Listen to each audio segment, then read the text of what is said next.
Today, we shall reflect on the life of St Mark the Evangelist.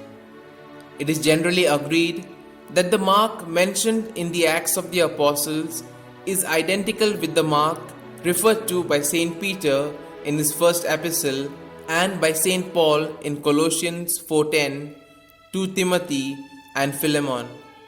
He was the son of Mary, a prominent member of the Christian community at Jerusalem, and an old friend of St. Peter's, in whose house the brethren were accustomed to assemble. We first hear of Mark when Paul and Barnabas take him along to Antioch in the year 46, and then on the first apostolic journey to Cyprus. Here Mark separated himself from Paul and Barnabas and returned to Jerusalem on account of certain disagreements. Paul refused to have Mark as his companion on his second missionary journey.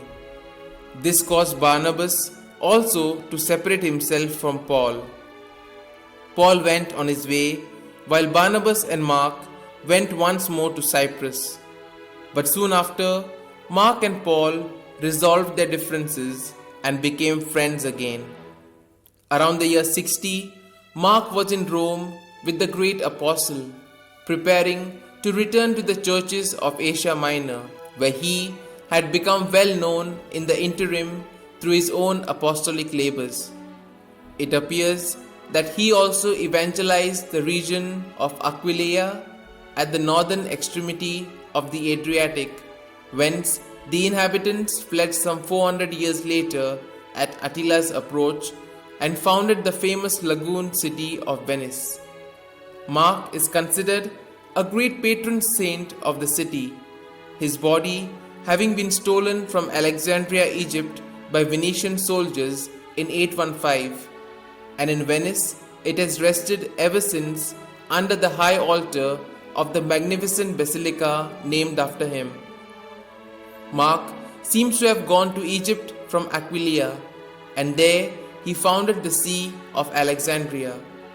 In the year 61, Paul wrote to Timothy at Ephesus asking him to bring Mark with him to Rome, and it was while Mark was in the eternal city that he wrote his vivid gospel account, which is a faithful record of the oral teaching of St. Peter, for whom he seems to have acted as secretary and interpreter.